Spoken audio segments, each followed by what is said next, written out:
નમસ્કાર દર્શક મિત્રો, હોટલાઇન ન્યૂઝમાં આપનું સ્વાગત છે.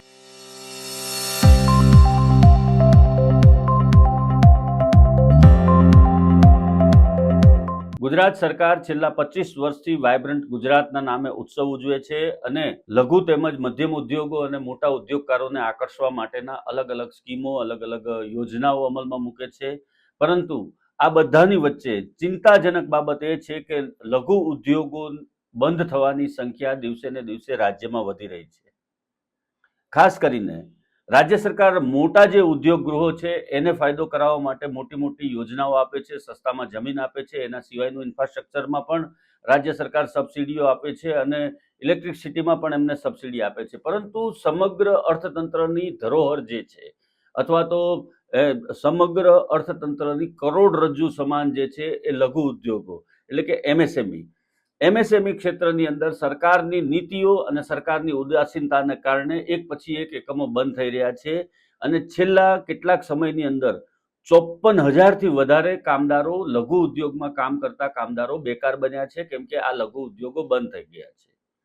આ ચિંતાજનક બાબત ગુજરાત જેવા રાજ્ય માટે એટલા માટે પણ છે કે આપણું જે ઇન્ડસ્ટ્રીયલ હબ છે ગુજરાત, એની અંદર જો લઘુ ઉદ્યોગોને તાળા લાગતા હોય તો અન્ય રાજ્યોની અંદર શું પરિસ્થિતિ હશે? અન્ય રાજ્યો ઇન્વેસ્ટમેન્ટ માટે અત્યારે લાલ જાજમ પાથરી રહ્યા છે, ઉદ્યોગોને લઘુ ઉદ્યોગો માટે પણ નવી નવી નીતિઓ અમલમાં મૂકી રહ્યા છે. પરંતુ અહીંયાના જે ઉદ્યોગ કમિશનરથી માંડી અને ઉદ્યોગ મંત્રી શું કરી રહ્યા છે અથવા તો મુખ્યમંત્રી પણ શું કરી રહ્યા છે કે ગુજરાતની જે જીવાદોરી સમાન ગણી શકાય એવી લઘુ ઉદ્યોગનું આખું જે આપણું સ્ટ્રક્ચર છે, એ તમે રાજકોટની અંદર તમે કાસ્ટિંગ ઇન્ડસ્ટ્રી લઈ લો કે જામનગરની અંદર બ્રાસપાટ ઇન્ડસ્ટ્રી લઈ લો અથવા મોરબીની અંદર ટાઇલ્સનું કામ તમે લઈ લો અથવા તો અમદાવાદની અંદર ટેક્સટાઇલથી માંડી અને અનેક પ્રકારના જે લઘુ ઉદ્યોગો છે અથવા સુરતની વાત કરીએ પર્ટિક્યુલર તો સુરતની અંદર હીરા ઉદ્યોગને લઘુ ઉદ્યોગમાં ગણી શકાય અથવા તો ટેક્સટાઇલ ઉદ્યોગ છે એ પણ લઘુ ઉદ્યોગ છે, એની સાથે સાથે કેમિકલ ઉદ્યોગ પણ છે. આ બધા જ ઉદ્યોગોની અંદર અત્યારે પરિસ્થિતિ કપરી છે. આ ઉદ્યોગ ગૃહો ચલાવવા અઘરા છે એટલે લઘુ ઉદ્યોગો ટપોટપ બંધ થઈ રહ્યા છે. 2020થી 21માં 67 લઘુ ઉદ્યોગો બંધ પડ્યા, જ્યારે વર્ષ 2025-26માં બંધ થનારા ઉદ્યોગોની સંખ્યા 3,474 થઈ છે, જે ચિંતાનો વિષય છે. ખાસ કરીને વર્ષ 2023-24માં લઘુ ઉદ્યોગો કે જે ઉધમ પોર્ટલ ઉપર નોંધાયા હતા એની સંખ્યા 13,87,026 છે અને વર્ષ 2025-26માં આ સંખ્યા ઘટીને 5,30,160 થઈ ગઈ છે. એ જોતા એવું લાગી રહ્યું છે કે લઘુ ઉદ્યોગો બંધ થઈ રહ્યા છે અને લઘુ ઉદ્યોગો જ એકમાત્ર એવું સેગમેન્ટ છે કે જે રાજ્યની અંદર અને દેશની અંદર સૌથી મોટા પ્રમાણમાં રોજગારી પૂરી પાડે છે અને દેશના અર્થતંત્રને ધમધમતું રાખે છે.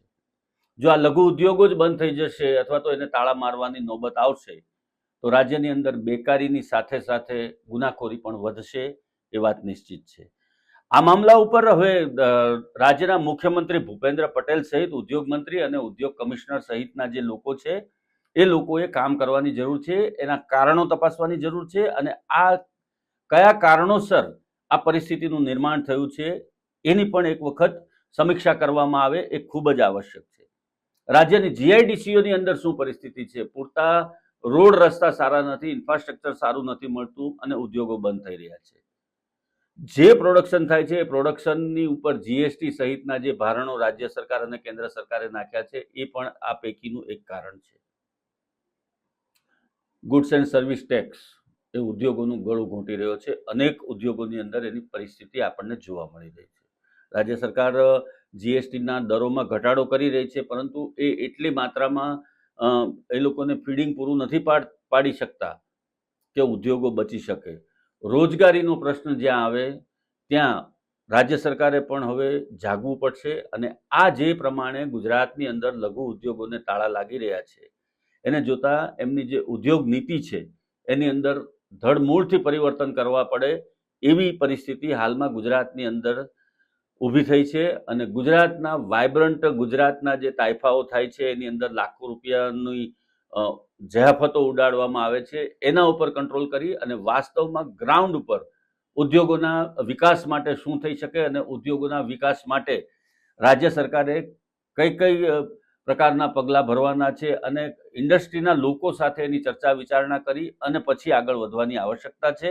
નહીતર જે લઘુ ઉદ્યોગ માટે ગુજરાતનું નામ સમગ્ર વિશ્વમાં ગુંજે છે એ નામનો પડઘો દબાઈ જશે એ વાત નિશ્ચિત. ધન્યવાદ દર્શક મિત્રો. આવા જ પ્રકારના ન્યૂઝ અને વિડીયો જોવા માટે આપ અમારી હોટલાઇન ન્યૂઝ ચેનલને લાઇક કરો, શેર કરો અને સબસ્ક્રાઇબ કરો.